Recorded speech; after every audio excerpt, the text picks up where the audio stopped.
Hi everybody, this is Suzette Skidmore with Healing Solutions Incorporated, and today we're going to talk about week 2 of our journaling questions.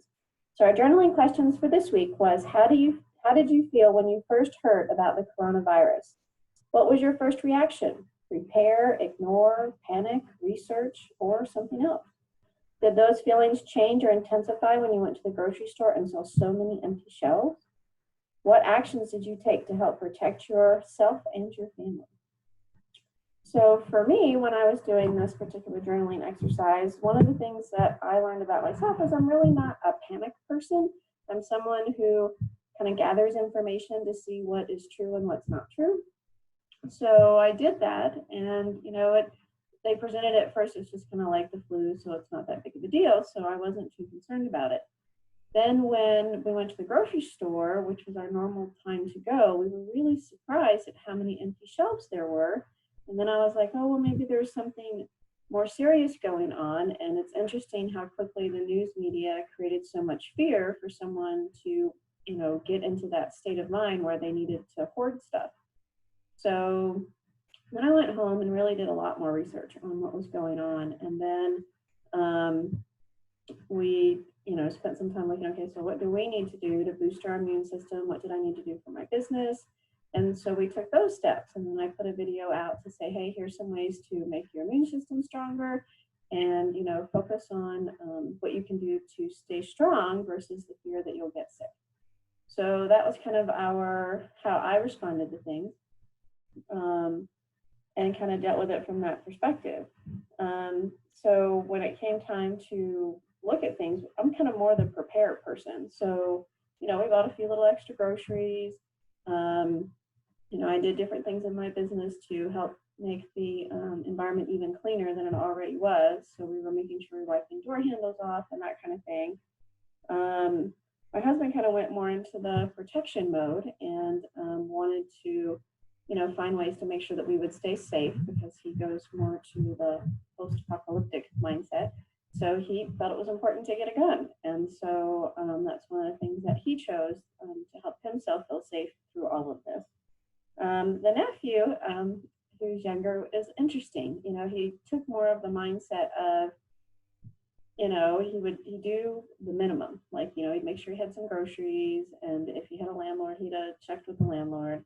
And then just basically spent money on entertainment, right, to keep himself entertained during all of the stay-at-home order. And for him, like, he enjoys gaming. Like, that's kind of like utopia, because he doesn't have to go anywhere, he doesn't have to work, he can just stay home and play his video games. And he still had school, so he still had a little bit of social interaction there. So it's interesting how each person responded differently. I was more prepare and be more hopeful. My husband is more, making sure we can batten down the hatches if needed.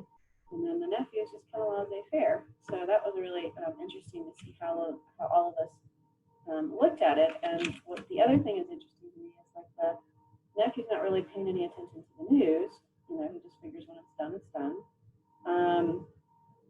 For me, I'm paying attention. I'm not looking at it every day. I know the news media likes to explode things and create a lot of fear, and so I'm not really into that mindset. So I don't spend a lot of time doing it. So I look more at websites like the New York Times and see what their numbers are, and is it really flattening? And thankfully, we can say that it is starting to flatten. What that means for all of us going forward, I don't know.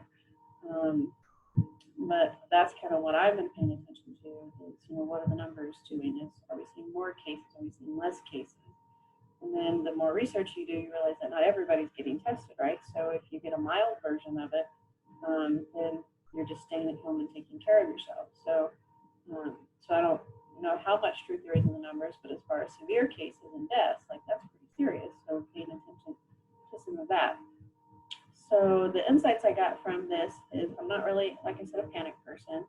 I try to look for the facts. I tend to, check with other people, like, what are their responses to things, and is it in alignment? Is it out of balance? And so maybe I need to look at something a little more in depth based on how other people are responding. So that's kind of how I initially respond to things. And then I'm a giver, so I tend to want to share that. Like, how can I help other people? Because I don't want them to be scared and panicked, and it's not fair for me to just be calm and peaceful and not share that with other people. And then I'm also much more a solution-oriented person. So I don't really dwell on the problem and try to expand it. I focus more on like, okay, what do we need to do to solve the problem? And that's my company's called Healing Solutions because I'm more about solutions. And then, you know, and so it's interesting in my marriage, right? Because it balances things out because he's looking for the absolute worst thing. And I'm looking at, okay, what do we do to prepare and be ready? So that's why I wasn't too, I'm okay with preparing for some of his stuff because, that makes him feel safe and comfortable. But the nephew's been the most interesting in his responses. It's just kind of like, okay, whatever. So it's kind of an ignore almost to a certain degree. So that's been very fascinating. So my insights really about this is how do we all respond in crisis? Do we join in the crisis, or do we take a step back? Do we look at things differently? How does other people respond to things when they see that kind of stuff? Do they feel the need to hoard so that they're prepared for lockdown, or are they someone who wants to give, or are they someone who just kind of goes into their own world? So it'll be interesting to see how you all felt about this question and how you respond in times of crisis. So we hope you'll leave some comments for us down in the comment section, and we hope you have a great day. So this is Suzette with Healing Solutions Incorporated, and on Monday we have our Mindful Mondays at 9 a.m. with Brooke, so you can learn some more about meditation. And then stay posted for Wednesday for our next question. And feel free to put things in comments. I think we need to kind of talk some of this stuff out and put some thoughts out there. And so we would really like to see more interaction from that. So Suzette Skidmore, Healing Solutions Inc. Have a great day.